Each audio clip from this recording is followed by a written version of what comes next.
Olá, Cenas do Brasil está no ar. Uma realidade dura e muitas vezes silenciosa. Proteger as crianças e adolescentes da violência sexual é dever dos pais, da escola, dos vizinhos, dos profissionais de saúde, de toda a sociedade. No Brasil, maio é o mês de combate ao abuso e à exploração sexual de crianças e adolescentes. A ideia é chamar a atenção para esse grave problema e conscientizar a sociedade do papel de todos nessa missão. Para falar sobre esse assunto, estão aqui comigo Heloísa Egas, coordenadora-geral de enfrentamento da violência sexual contra crianças e adolescentes da Secretaria de Direitos Humanos da Presidência da República, e Sandra Bácara, psicóloga e membro do Instituto Brasileiro de Direito de Família. Obrigada pela presença de vocês aqui no nosso programa. Existem diversas formas de violência sexual contra crianças e adolescentes e, para protegê-las, a melhor forma é a informação dos adultos e também das possíveis vítimas. Antes de começar nosso debate, vamos assistir a um vídeo produzido pela organização Oficina de Imagens, que faz parte do Comitê Nacional de Enfrentamento à Violência Sexual contra Crianças e Adolescentes. O material educativo foi feito para ser exibido aos jovens a partir de 13 anos. A aula de ontem foi bacana, né? O professor Carlos reservou o dia para conversar sobre violência sexual com a turma. É que é muita coisa para aprender, perguntar, entender. Todo tipo de situação em que crianças e adolescentes são usados para o prazer sexual dos adultos ou até de adolescentes mais velhos é considerado violência sexual. É quando as vítimas, que podem ser meninas ou meninos, são induzidas e forçadas a práticas sexuais. Acontece principalmente com quem está mais desinformado sobre o assunto. É uma relação de forças e poderes desiguais. Aqueles que se julgam superiores se aproveitam de crianças e adolescentes desprotegidos, indefesos e desinformados. Eu estou falando, por exemplo, de quando um adulto oferece algum presente ou promessa em troca de benefícios sexuais, ou quando utiliza o corpo de crianças para sentir prazer. Isso pode ser através de gestos, toques, ameaças ou situações de violência física. A pedofilia, por exemplo, caracteriza o interesse sexual de adultos por crianças. Quem sofre dessa doença precisa de acompanhamento médico. E é um erro comum das pessoas e até da mídia dizer que todo abusador é um pedófilo. A maioria dos abusos sexuais é cometida por pessoas que são próximas das crianças, muitas vezes da própria família. O abuso sexual acontece quando um adulto tenta alguma prática sexual com a criança ou adolescente. São atos como tentativa de relação, estupro, exploração, ou até mesmo quando o homem tenta levantar a saia, observa ou seduz uma menina. O abuso sexual pode acontecer em casa, rua ou em instituições de atendimento, com ou sem o contato físico do agressor com a vítima. Já a exploração sexual envolve uma relação de troca. Crianças e adolescentes são atividades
Heloísa, a gente viu aí diversas formas, né, de violência sexual e infelizmente esse é um problema que não só o Brasil enfrenta, o mundo inteiro enfrenta.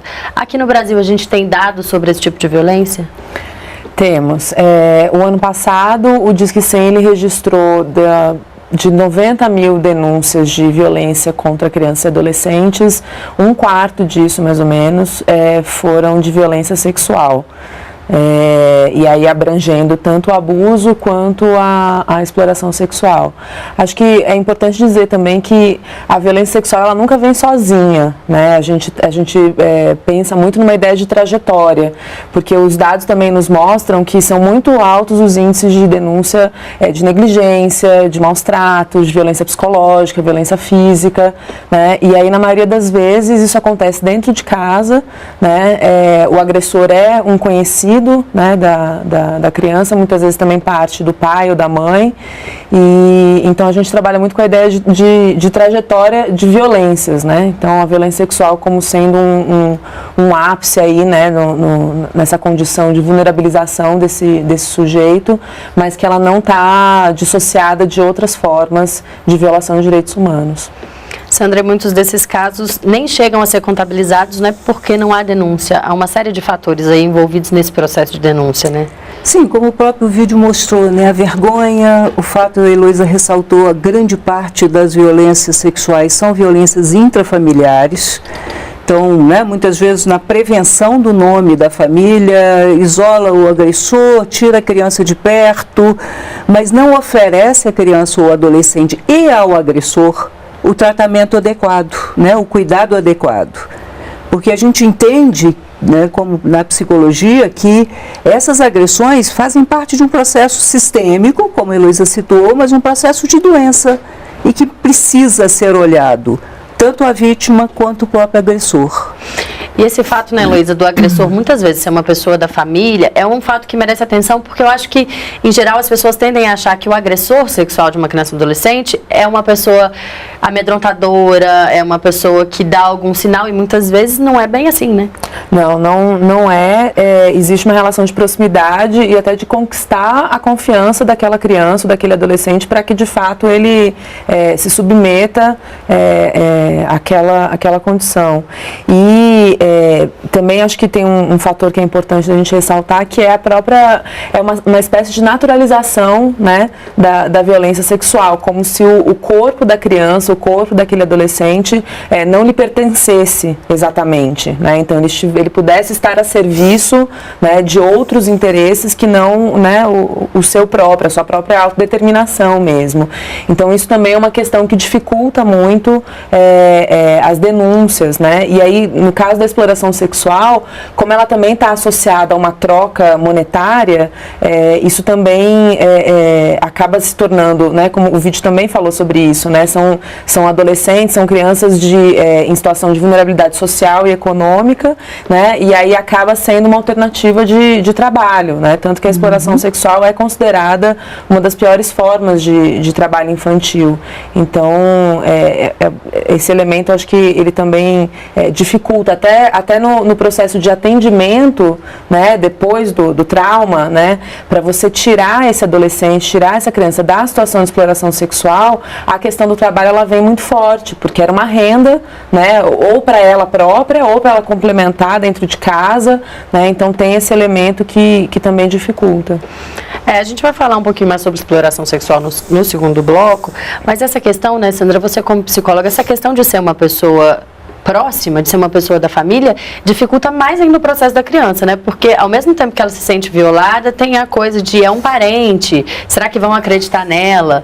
Ou será que essa pessoa realmente seria capaz de fazer mal? Será que isso que ele faz comigo é mal? Tem um processo assim. E nem sempre a violência, porque a palavra violência implica em dor, em sofrimento, mas nem sempre é.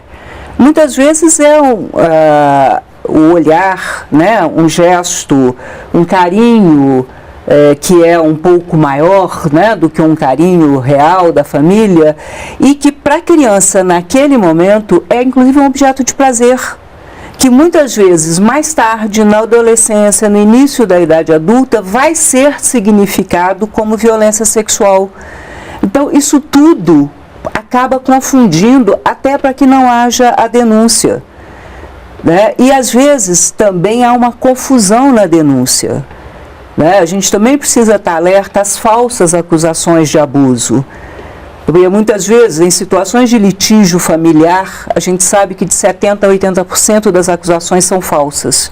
Então é difícil, porque existe a violência real, e ela precisa ser olhada com muita atenção, mas existem as falsas acusações, que muitas vezes eu quero afastar um genitor da criança e eu faço uma acusação, e a acusação é essa. Então, ele passou a mão na criança, passou a mão na genitália da criança. Bom, mas passou a mão como? Com que intensidade? Havia sofrimento? Qual era a intenção? Né? Isso tudo, às vezes, é difícil de distinguir, e para a própria criança é difícil de perceber. Com certeza. E aí, nesse caso, Heloísa, que é delicado, né? Como é que a gente pode perceber que uma criança ela está sendo, de fato, violada? Eu acho que isso exige uma atenção, de fato, de todo mundo que está ali envolvido, né? Dos professores, dos profissionais de saúde, de todo mundo, né? A gente costuma dizer que o trabalho de proteção, né, de crianças e adolescentes, ele é intersetorial, né? Ele envolve diversas áreas aí do Estado, né? O próprio Estatuto da Criança e Adolescente, ele consagra, né, o sistema de garantias de direitos, que vai ser composto pelas áreas da educação, da saúde, o sistema de justiça, a assistência social, a cultura, o esporte, enfim, na ideia de proteção integral mesmo dos direitos de crianças e adolescentes. Então, a gente hoje trabalha na Secretaria de Direitos Humanos com essa ideia de articulação mesmo, né? Então, quando a gente vai discutir causas e soluções para o problema da violência sexual, a gente não discute só no âmbito dos direitos humanos, a gente vai discutir com a assistência social, com a saúde, com a educação, né? E então, hoje nós temos lá uma comissão intersetorial de enfrentamento da violência sexual contra crianças e adolescentes, que é um espaço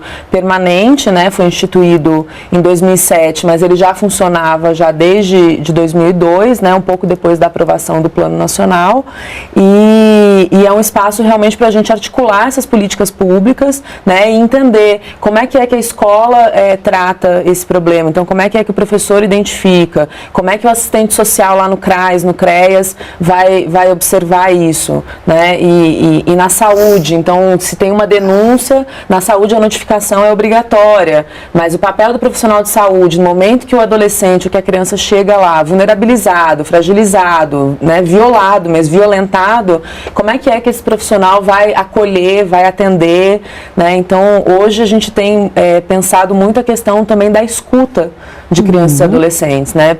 Tentando entender quem é que tem o papel de escutar, porque quando a gente pensa no ciclo que essa criança e esse adolescente vai ter que percorrer até chegar na responsabilização, ela é escutada diversas vezes por diversos atores e tendo que repetir aquilo e rememorar, e aí como a Sandra coloca, né? Se é uma coisa que já é confusa dentro dela, imagina ela ter que contar isso várias vezes, então isso também pode contribuir para até que ela fique desacreditada, porque ela contou de um jeito, depois ela foi para casa, pensou naquilo e aquilo está causando muita dor, e ela vai contar de outro jeito para outra pessoa. Então a gente lá na secretaria tem pensado, né, em maneiras de uniformizar, de parametrizar mesmo, né? Então quem tem que escutar, como tem que escutar, que tipo de perguntas fazer para que elas não sejam perguntas também indutivas, ofensivas, né? ou que induzam também, enfim.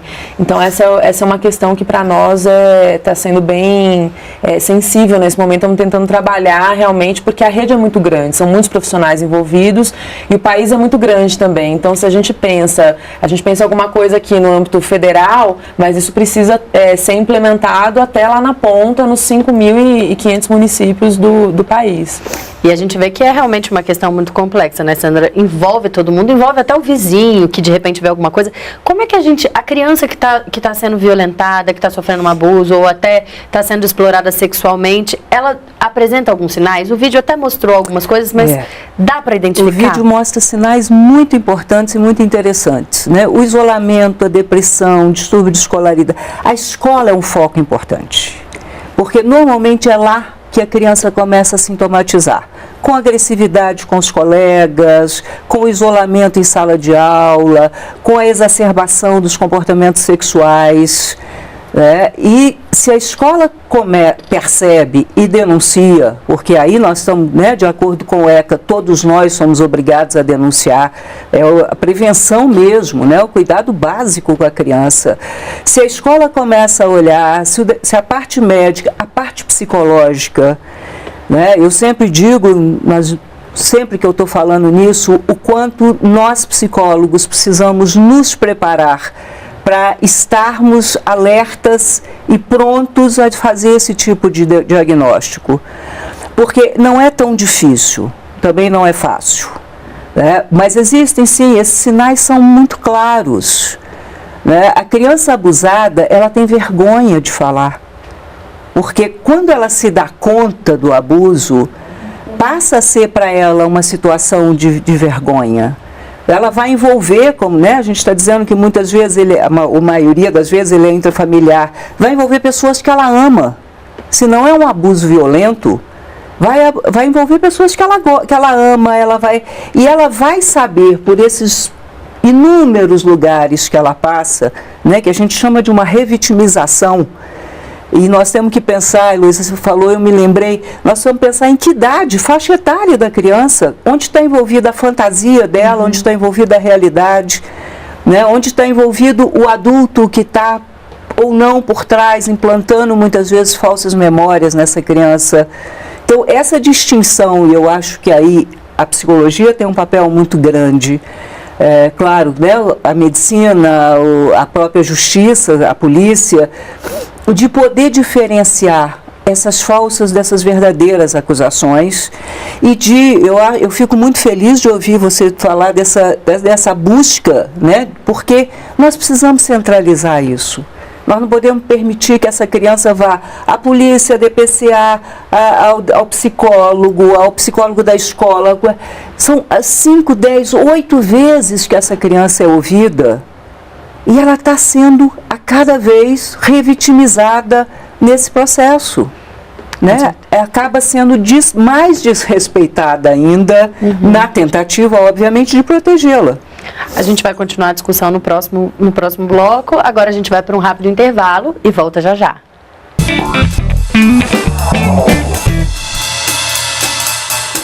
Estamos de volta com Cenas do Brasil, que hoje fala sobre o enfrentamento ao abuso e à exploração sexual de crianças e adolescentes. Estão aqui comigo Heloísa Egas, coordenadora-geral de enfrentamento da violência sexual contra crianças e adolescentes da Secretaria de Direitos Humanos da Presidência da República, e Sandra Bácara, psicóloga e membro do Instituto Brasileiro de Direito de Família. Heloísa, a gente terminou o primeiro bloco falando como a atenção a essa criança que sofre abuso ou exploração sexual é muito integrada, Envolve várias pessoas, envolve várias instâncias, porque envolve polícia, envolve hospital, muitas vezes, envolve muita gente. Hoje, como é que é estruturado esse atendimento à criança ou adolescente que sofre violência sexual? A partir do momento que é feita a denúncia, qual é o acompanhamento que ela vai ter, aonde ela vai ter que ir, como é que funciona hoje? Bom, hoje a gente não tem uma política específica de atendimento para vítimas de violência sexual. O que a gente tem é uma rede, né, de serviços e equipamentos sociais, principalmente focados na questão da assistência. Então, são os CRAs, que ficam mais com a parte da prevenção, e os CREAS, né, que são os centros de referência em assistência social. Quando tem uma denúncia, geralmente isso vai para uma delegacia, feito um boletim de ocorrência, o Ministério Público vai investigar, né, vai ter que ter uma coleta de vestígios na rede de saúde, né, e aí depois ela vai ser encaminhada, ela pode ser encaminhada para a rede de assistência. Essa é um tema que para nós também está em debate, né, dentro da Secretaria de Direitos Humanos, de como estruturar uma política de atendimento ou ainda como qualificar a rede para prestar um atendimento mais específico, porque a gente sabe que tem, né, embora a gente saiba que a violência ela não vem sozinha, ela é um fenômeno amplo e bem complexo, quando a gente fala de violência sexual, a gente sabe que tem um elemento, né, que precisa ser melhor observado. Então, pensar num atendimento que efetivamente acolha a dor que essa criança e esse adolescente está sentindo, até para proporcionar para ele alguma forma de superar e enxergar que a vida vai continuar e que a vida pode ser boa. Quer dizer, eu acho que uma criança que chega numa situação como essa, ela acaba tendo a autoestima dela devastada. E se isso não for cuidado, se isso não for olhado, isso vai ter reflexos aí para o resto da vida. Né? Então, hoje, quando a gente pensa em atendimento, a gente pensa muito nessa questão da qualificação da rede, não só para o profissional reconhecer e conseguir identificar que existe uma vítima de violência sexual, mas para que ele saiba tratar e ofereça alternativas mesmo, né? Então, vai ser, quais vão ser as alternativas? Além do apoio psicossocial, que é importantíssimo, trazer de volta o foco em coisas que crianças devem estar fazendo, que é estudando, brincando, né? Enfim, se relacionando, tendo uma rede ali de laços familiares, né, quando são possíveis, e comunitários, para que de fato ela possa retomar a ideia de um projeto de vida, né? Quando a gente pensa em adolescente, a gente pensa nisso mesmo, né? O que nós estamos pensando para esse sujeito aí para os próximos 20, 30, 40 anos. Isso era até um pouco do que eu já ia perguntar para você, Sandra. O que é imprescindível, a partir do momento que se detecta a violência, o que é imprescindível nesse cuidado pós-denúncia com a criança? Assim, é o psicólogo, é a família, são os amigos, é tudo isso? É a rede, é tudo isso. É criança ou adolescente, obviamente, vítima, tem que ser cuidado para que ele restaure a autoestima, como a Heloísa falou, né? Resgate a confiança em si, no outro, no mundo. Mas a sua rede tem que ser tratada porque ela toda adoece num momento desse, né? Ela toda sofre. O sofrimento não é só da criança. Você imagina que se ele é intrafamiliar, normalmente há uma desestruturação dessa família. Então, todos eles, né? O ambiente, a escola, tem que ser trabalhado para que essa criança seja acolhida, não como uma coitadinha, mas como alguém que sofreu uma violência e pode, né, ter uma vida saudável pela frente, mas o tratamento psicológico eu vejo como fundamental. E como a gente vem falando desde o começo do programa, o combate ao abuso e à exploração sexual de crianças e adolescentes é dever de todos. Por isso, o governo e sociedade desenvolvem iniciativas voltadas não só às vítimas, mas também a quem pode evitar essa prática. Vamos ver agora uma reportagem da redação da TVNBR sobre iniciativas do SESI, o Serviço Social da Indústria e do Ministério do Turismo.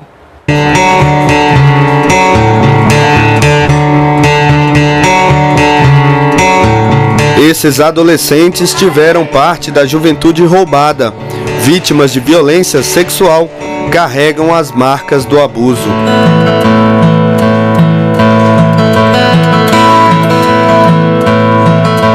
Minha vida antes era sem sorriso, sem brincadeiras, eu era muito fechada.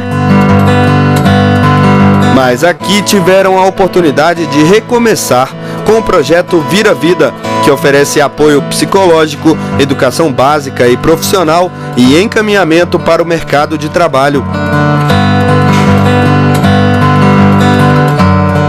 A gente passa a pensar mais na gente. A gente aprende que o que é melhor para o nosso futuro, que estando aqui não é assim a única oportunidade que a gente vai ter na vida, mas é uma boa oportunidade.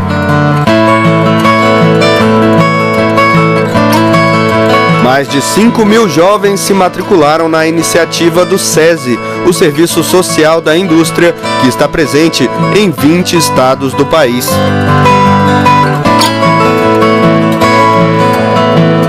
O programa Vira Vida é uma tecnologia de intervenção social, onde nós acolhemos adolescentes e jovens vítimas de violência sexual, jovens que vivem extrema vulnerabilidade social. São jovens que perderam os seus sonhos, perderam a sua identidade.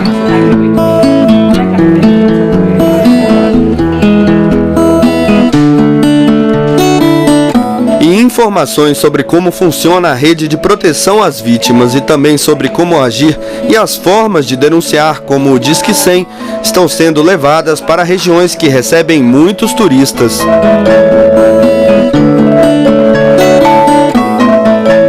O combate à prevenção à exploração de crianças e adolescentes e iniciativas bem-sucedidas nessa área são tema dessa série de palestras que está acontecendo em várias cidades do país. A ideia é debater o assunto com profissionais ligados ao setor de turismo.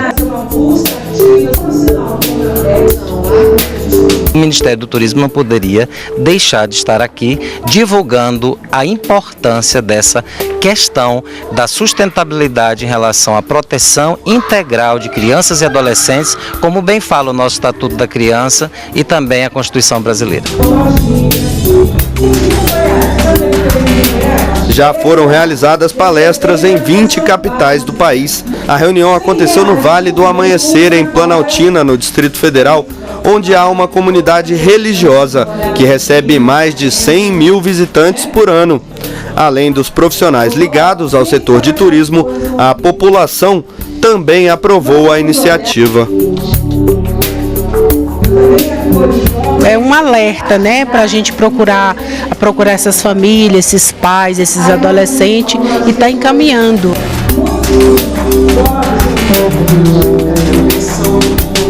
Nós queremos chegar a um ponto de dizer que no turismo nós não temos nada disso, que no Brasil também não temos exploração sexual de crianças e adolescentes. É o que nós queremos e pretendemos cada vez mais colocar esse tema em debate com a sociedade brasileira e mostrar que nós temos o número 100, 100, tem um aplicativo no smartphone chamado de Proteja Brasil, qualquer pessoa pode baixar gratuitamente, lá mostram os órgãos de proteção e com um simples toque você pode chegar no número 100 também, né? E que com todas essas medidas que estão sendo feitas, mostrar às pessoas que esse assunto ele é importante, é uma causa justa, é uma questão nobre, que tem que ser discutida e o bom turismo se pratica sem exploração sexual de crianças e adolescentes.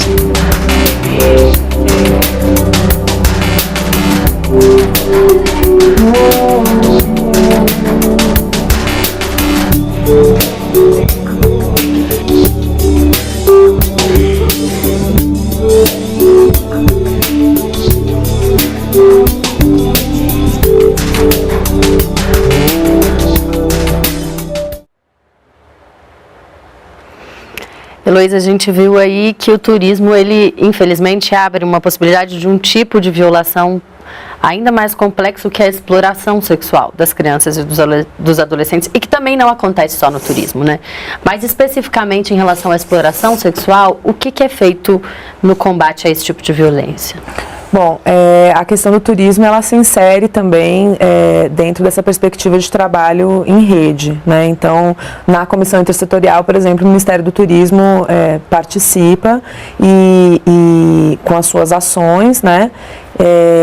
E aí a mobilização é feita muito junto à rede hoteleira, né, ao setor privado, ao comércio, né, no sentido de sensibilizar mesmo esses agentes, né, para que não permitam esse tipo de prática, por exemplo, dentro de um hotel, ou às vezes um taxista que faz uma viagem, né, enfim, que favorece de alguma forma esse tipo de prática. Então, isso, na verdade, a questão do turismo, ela entra dentro dessa perspectiva de trabalho em rede. E Sandra, na questão da exploração sexual, a gente até comentou um pouco isso no primeiro bloco, tem essa relação que envolve a troca, muitas vezes por dinheiro, um dinheiro que muitas vezes ajuda a família e dificulta até que a criança entenda que aquilo é errado, né? Sim, aquilo faz parte de um contexto social e cultural, né? De uma realidade que nós vemos muito, né? A exploração sexual muito em situações de vulnerabilidade. Então as crianças estão levando, os adolescentes estão levando comida para dentro de casa. E aquilo faz parte do trabalho. Então, essa distinção que aí, né, são os programas de veiculação de informação, de poder oferecer melhores condições àquela família para que o adolescente ou a criança não precisem trazer o dinheiro para dentro de casa.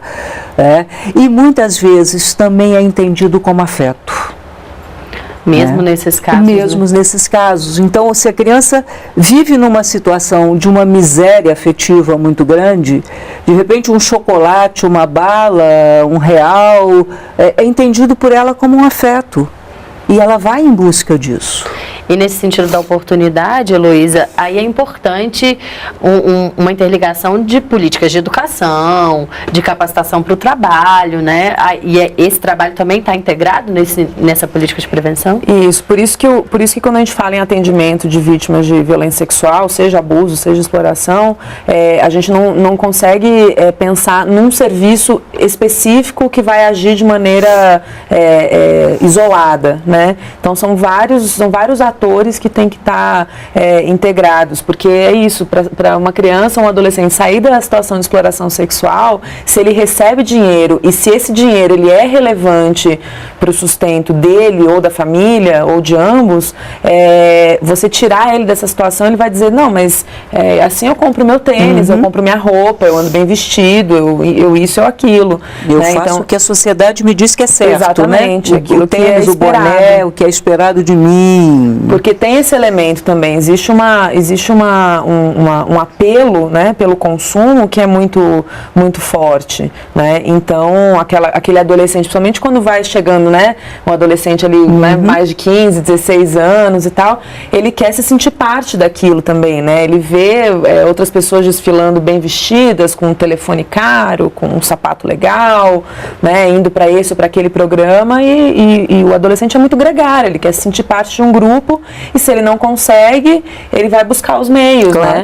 Então a geração de renda, seja por meio da inserção no trabalho formal ou na aprendizagem, né? Quando o adolescente está entrando na faixa etária de 14 a 16 anos, ou incentivo ao empreendedorismo, enfim, o Vira Vida, que, né, foi divulgado aí, ele faz muito esse trabalho, assim, então eles têm eles são uma inspiração, assim, pra gente, porque eles têm a questão do atendimento, do acolhimento mesmo, e essa saída, então é a porta de entrada e a de saída, né, para que de fato essa situação não se repita, porque você tira a criança daquela rede, né, ou daquela situação, se você não oferece um lugar para onde ela ir, ela fatalmente pode voltar para essa situação de exploração, então isso vira um ciclo. E Sandra, muitas vezes a pessoa que explora a criança é o pai, é a mãe, é alguém da família. E às vezes a vizinhança percebe, alguém percebe, mas fica todo mundo naquele receio de se meter naquele ambiente familiar. Mas aí nesse caso a gente precisa fazer alguma coisa, né? A denúncia é mais do que necessária. Né? Isso que você está dizendo a gente encontra muito nas populações de alta renda, né? Porque aí como que você vai se meter numa família de escolaridade alta, de renda alta? Parece que a gente se sente mais no direito de denunciar as famílias em situação de vulnerabilidade. Né? Mas geralmente é isso, o grande explorador faz parte do universo, da rede da criança. Se não é da família, é o vizinho, é alguém o dono do posto, enfim. Mas essa denúncia é a prevenção que nós precisamos fazer. Nesse caso, a gente precisa sim, é um ambiente familiar, mas a gente tem que interferir, né? Claro, o Disque 100 é anônimo, você pode fazer a denúncia anônima. Né? Vai ser feita uma apuração, ninguém vai interferir sem apurar, mas nós precisamos, o Brasil precisa ser um país de prevenção, nós precisamos trabalhar com as políticas de prevenção, e a denúncia é uma prevenção. Heloísa, o Brasil vem sediando grandes eventos esportivos mundiais, já sediou a Copa do Mundo, as Olimpíadas estão aí e há uma possibilidade de aumento da utilização de crianças, de adolescentes no turismo sexual, nesses grandes eventos. A gente já teve a experiência da Copa do Mundo e o Brasil fez uma série de ações durante esse evento. Dá para fazer um balanço dessas ações? O que a gente espera para os próximos eventos? Bom, a agenda de convergência, né, que foi essa mobilização que foi realizada em torno da Copa, mas também pensando já nas Olimpíadas, foi uma espécie de intensificação da articulação em rede nos locais. Então, eram instalados comitês, né, justamente para preparar e capacitar os profissionais que iam atuar, né, durante a Copa, que já atuam, né, na verdade, normalmente, os serviços eles não param de funcionar, mas em função do maior volume de pessoas, né, muitos visitantes, muita gente na rua e tal.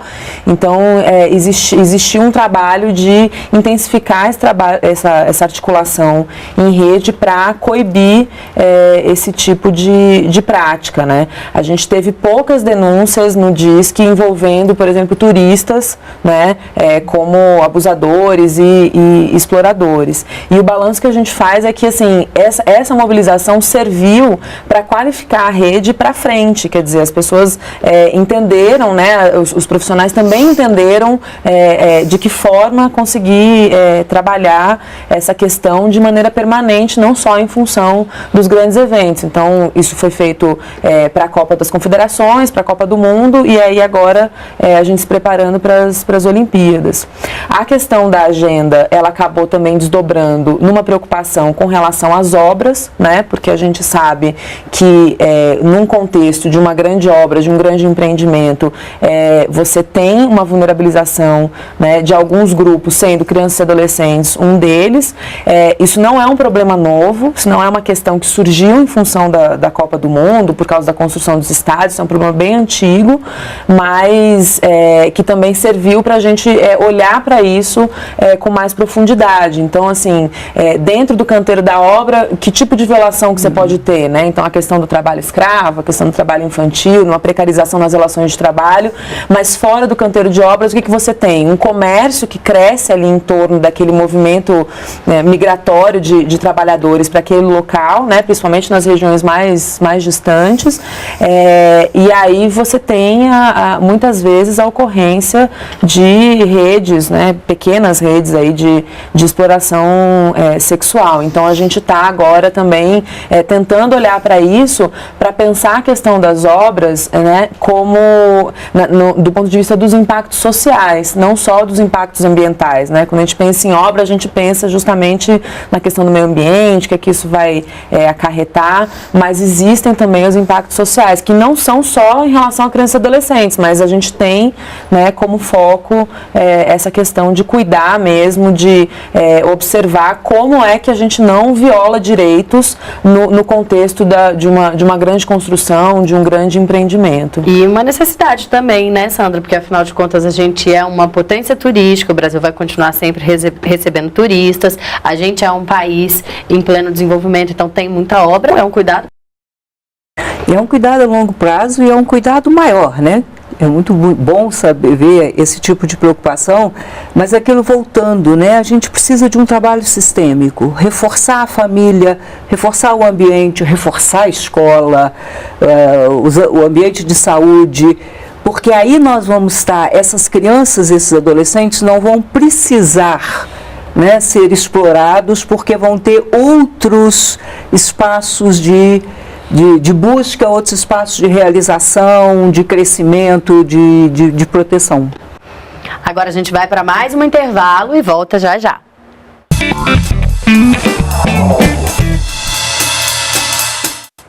Estamos de volta com Cenas do Brasil, que hoje fala sobre o enfrentamento ao abuso e à exploração sexual de crianças e adolescentes. Estão aqui comigo Heloísa Egas, coordenadora geral de enfrentamento da violência sexual contra crianças e adolescentes da Secretaria de Direitos Humanos da Presidência da República, e Sandra Bácara, psicóloga, membro do Instituto Brasileiro de Direito de Família. Heloísa, desde o ano passado a exploração sexual de crianças e adolescentes é crime hediondo, né? Uma lei que foi sancionada estabelece essa punição.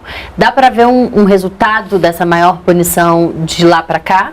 Ou ainda não dá para sentir esse reflexo? Olha, hoje, assim, um dos principais desafios que a gente tem é a responsabilização, né? Então, a partir da denúncia, da apuração e depois como isso entra no judiciário é um grande desafio. Então, eu falei no começo da questão da escuta, né?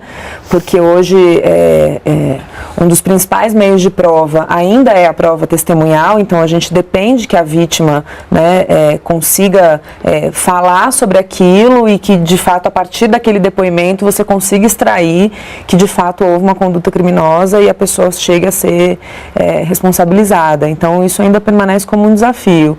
Acho que tem um outro elemento também, que muitas vezes as redes de exploração sexual estão ligadas a pessoas com alto poder econômico, né? Muitas vezes são autoridades, são pessoas com muita influência nos locais, né? Municípios pequenos, né? Então que isso adquire um valor cultural também, né? Para aquela comunidade muito relevante. Às vezes a criança fica desacreditada porque vão dizer, não, mas imagina, aquela pessoa vai ter cometido um ato desse. Então a gente tem ainda muita resistência, né, que decorre um pouco desse processo de encarar, né, esse tipo de violência como algo natural, né, às vezes até culpabilizando a vítima, né. Sandra, você acha que a legislação que a gente tem, ela é suficiente? Tem algum aprimoramento em termos de legislação que você acha que é necessário? Eu acho que a legislação precisa ser aplicada, né? A gente precisa que realmente se construam redes que envolvem judiciário, MP, legislativo, CRAS, CREAS, Conselho Tutelar, as delegacias de proteção à criança, os profissionais que estão envolvidos nisso, os psicossociais forenses, que efetivamente, eu volto a reforçar a fala da Heloísa, saibam ouvir essa criança e discriminar o que ela está dizendo, sabe? Poder ver efetivamente o que está acontecendo. Nós temos muitas leis, nós precisamos aplicá-las, né? E aí a preparação do profissional, eu acho que mais do que a lei, eu prego pela preparação do profissional, do assistente social, do psicólogo, do médico, né? do enfermeiro, que na verdade são as pessoas que primeiro ouvem essa criança, geralmente, que eles conheçam do que é um abuso, do que não é, e protejam essas crianças e esses adolescentes, que se o abuso é real, precisa ser protegido. Se não é, ele está sendo abusado, ele também precisa ser protegido. E, Luísa, essa rede integrada, esse diálogo com todos os entes envolvidos, ele chega até o judiciário, por exemplo? Há um diálogo no sentido de capacitar os agentes de polícia ou melhorar a investigação? Tem esse diálogo entre a secretaria, por exemplo? Tem essa preocupação, né? Isso fica tudo, essas discussões elas acontecem todas no âmbito da comissão intersetorial, porque daí também o Ministério Público participa, né? E outras entidades, inclusive de juízes que estão conosco nisso. O Poder Judiciário avançou bastante, né, em alguns lugares, né, ainda não é uma coisa massificada, mas no processo de escuta especializada, então de ter um ambiente, né, específico, às vezes até lúdico, né, para que a criança possa realmente se expressar, ter uma equipe interdisciplinar, né, isso dentro das varas mesmo, que a escuta seja feita de forma que ela não tenha que encontrar com o seu agressor, ou então que possa ser feita, por exemplo, por meio de videoconferência, né. Então existem algumas iniciativas que ainda não estão universalizadas e que eu acho que a gente tem que, de fato, trabalhar para que isso aconteça, porque no final das contas, apesar da criança ser ouvida em outros lugares da rede, um dos principais locais da escuta para a responsabilização vai ser no Poder Judiciário. Então, o Poder Judiciário tem que estar preparado realmente para isso. E aí você não faz isso sozinho, não é só o juiz, né? Tem que ter um psicólogo, psicólogo, tem que ter um assistente social, tem que ver em que medida que a família também tem que estar junto, se a criança quiser que a família, né, esteja junto, ou se ela não quiser também, isso tem que ser um direito dela. Então, tudo isso, na medida em que a gente vem discutindo a ideia de um protocolo de escuta, né, que é como nós estamos chamando, a gente vem considerando esses vários espaços e essas várias questões relacionadas a essa questão. Você queria falar uma grande discussão em torno dessa escuta, né, no judiciário, que é o chamado depoimento especial. Né? Esse depoimento, ele tem um protocolo que muitas vezes não é seguido. Né? Essa criança deveria estar familiarizada com o entrevistador, que hoje é um assistente social. O Conselho Federal de Psicologia tem uma norma que não permite que o psicólogo participe disso, infelizmente, a meu ver. E muitas vezes esse protocolo não é seguido. E eu já vivenciei situações, já participei de audiências, em que a criança conheceu o entrevistador na hora e acabou sendo uma coisa atropelada. Né? Essa criança, sem saber muito bem o que estava fazendo ali, sem conhecer aquele ambiente.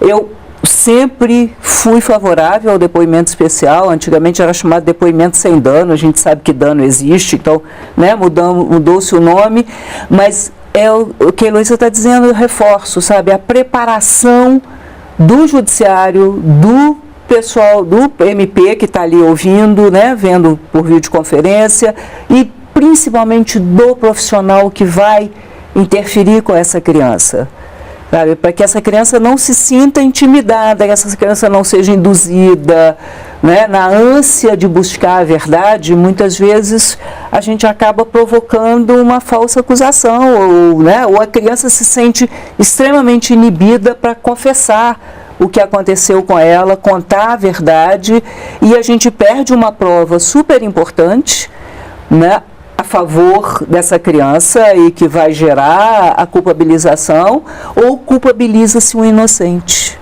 E, Heloísa, a gente falou do turismo como um segmento em que há possibilidade de exploração de crianças e adolescentes, mas na verdade tem vários outros, né? Por exemplo, tem beira de estrada, tem outras formas que isso pode acontecer. Vocês têm um levantamento dos lugares, das regiões em que essa exploração é mais latente? Sim, no caso das rodovias, a gente tem um mapeamento que é feito em conjunto com a Polícia Rodoviária Federal, né? Eles fazem uma identificação dos pontos vulneráveis só nas rodovias federais para a exploração sexual.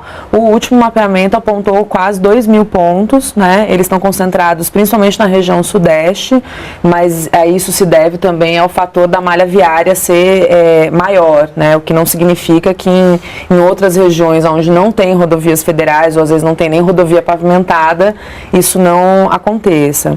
Eu acho que um outro local também, além das obras, né, de locais de grandes obras que eu já tinha comentado, são as regiões de fronteira, né, que às vezes, justamente pela dificuldade de fiscalização do trânsito e muitas vezes de cidades que crescem gêmeas, né, então em dois países elas acabam tendo uma vida comunitária muito comum, né, ainda que sejam países diferentes, isso também acontece, né, então, e aí no caso, a exploração sexual também vem associada de outros crimes como o tráfico de pessoas, a adoção ilegal, então isso também nos exige uma articulação, aí no caso com o Ministério da Justiça, que é muito parceiro nosso, para pensar em como enfrentar essa questão, né, e para além disso, até articulações com outros países, né, se a gente for pensar, a fronteira do Brasil é imensa. Nesses lugares mapeados, há um reforço das políticas educativas e mesmo de fiscalização? Sim, a PRF, a partir desse levantamento, também trabalha com ações de conscientização, de sensibilização nas rodovias. A Petrobras tem um projeto também voltado para a sensibilização dos caminhoneiros, né? Então também é um fator importante que é meio na linha do que a Sandra coloca, quer dizer, a prevenção é a melhor política, né? Então é sensibilizar as pessoas para o fato de que essa é uma conduta errada, né? Além de ilegal, ela é errada, quer dizer, ela prejudica, né, o sujeito em muitas outras formas, né? Para além dele poder ser responsabilizado, o mal que ele está causando é uma coisa muito difícil. Então, é um pouco nessa linha que a gente tenta atuar, entender onde é que isso se desdobra dentro do território, né? para daí pensar sempre em ações de prevenção em primeiro lugar, né? Sem esquecer do atendimento, da responsabilização, mas a prevenção como o melhor remédio. E Sandra, tem alguns outros fatores, às vezes, associados, né? Por exemplo, é comum, não sei se é majoritário, mas é comum o uso de drogas associado à exploração sexual. Muitas vezes essas redes até fornecem essa droga para a criança ou adolescente ficar ali cada vez mais dependente. E aí é mais complicado ainda, né? É mais difícil ainda, porque aí a vulnerabilidade aumenta, né? Quer dizer, o sujeito que usa o crack hoje, vamos pegar o crack, que é acho que é a droga mais cruel que o Brasil vivencia hoje, né? Quer dizer, o sujeito perde tanto a sua capacidade de autocontrole, de cuidado consigo próprio, que o ato sexual, né, a vida sexual se torna algo que ele não se dá conta de que está acontecendo. Então, aí a exploração sexual, né, é usada, e aí a droga entra como um elemento, até como amortecimento. Eu não vou perceber o que está acontecendo, eu não vou me dar conta do que está acontecendo, e não só na exploração, quer dizer, a própria vulnerabilidade que os nossos adolescentes em situação de rua, as nossas crianças, né, em situação de rua vivenciam, favorece com que o uso de droga leve ao ato sexual ou à exploração sexual. Mais um elemento aí para a gente enfrentar, né? Mas como o nosso tempo está chegando ao fim, eu queria, Heloísa, que você reforçasse para a gente quais são os canais de denúncia. Para quem fica sabendo, para quem tem uma denúncia para fazer, qual é esse canal de denúncia? Bom, a gente tem hoje o Disque 100, né, que é gratuito, a denúncia pode ser feita de forma anônima, né, é o espaço prioritário aí para a gente poder fazer essas denúncias. Existem também os conselhos tutelares, né, que podem ser buscados nessa situação, as delegacias especializadas, né, e a gente tem também hoje um aplicativo para smartphone, né, que é o aplicativo Proteja Brasil. Ele dá a localização da rede, né, a partir do local onde você está, ele te mostra o que você tem de rede de assistência disponível. Então, o Conselho Tutelar, o CRAS, o CREAS, o posto de saúde, né, para que você possa ou ir para esse lugar, né, ou a possibilidade de você poder fazer a denúncia, que aí vai diretamente para o Disque Direitos Humanos. Ok, eu queria agradecer a presença de vocês no nosso programa e abrir aí para que cada uma de vocês faça as considerações finais. Sandra, por favor. Eu só gostaria de reforçar, né, o pedido que eu sempre faço às universidades, aos conselhos regionais e federal de psicologia, às escolas de educação, de pedagogia, serviço social, que a gente não tenha medo de tocar nesse assunto com os nossos alunos, com as políticas que os conselhos, né, promovem, para que nós profissionais efetivamente estejamos preparados para fazer esses atendimentos, né, porque eu acho que é fundamental, passa por nós, passa pelos serviços psicossociais forenses, passa pelos conselhos tutelares, que não necessariamente são profissionais dessa área, né, mas vão aos postos de saúde, aos hospitais onde tem os profissionais, né, a Faculdade de Medicina, para que a gente não tenha medo, porque eu percebo que as pessoas têm medo de denunciar, têm medo de fazer, ou na ânsia de proteger reforçam falsas acusações. Obrigada. Heloísa, por favor. Bom, eu vou muito assim na linha do que a Sandra coloca, né, sobre a importância da sensibilização mesmo dos profissionais, né, e também de toda a sociedade, né, a gente um pouco quebrar essa ideia de que isso é natural, de que a gente pode se apropriar, né, de crianças e adolescentes dessa forma, né, porque são pessoas, né, humanas em uma condição peculiar de desenvolvimento, né, que precisam ser protegidas, e esse dever de proteção é dever de toda a sociedade. Então, não importa se você é família, se você é da comunidade, se você não é, se você sabe que uma criança está tendo seus direitos humanos violados, você deve denunciar. Obrigada também pela sua participação. Cenas do Brasil fica por aqui. Hoje falamos sobre o enfrentamento ao abuso e à exploração sexual de crianças e adolescentes. Agradecemos a presença de nossas convidadas, Heloísa Egas, coordenadora geral de enfrentamento da violência sexual contra crianças e adolescentes da Secretaria de Direitos Humanos da Presidência da República, e Sandra Bácara, psicóloga e membro do Instituto Brasileiro de Direito de Família. Agradecemos também a sua audiência e a sua participação. Você pode rever os Cenas do Brasil no YouTube, youtube.com/tvnbr. E pode mandar sua sugestão para o nosso programa pelo e-mail cenasdobrasil@ebc.com.br, pelo facebook.com/tvnbr e twitter.com/tvnbr. Sua opinião é muito importante para nós. Na semana que vem, novas cenas, novas questões. A gente se encontra. Até lá!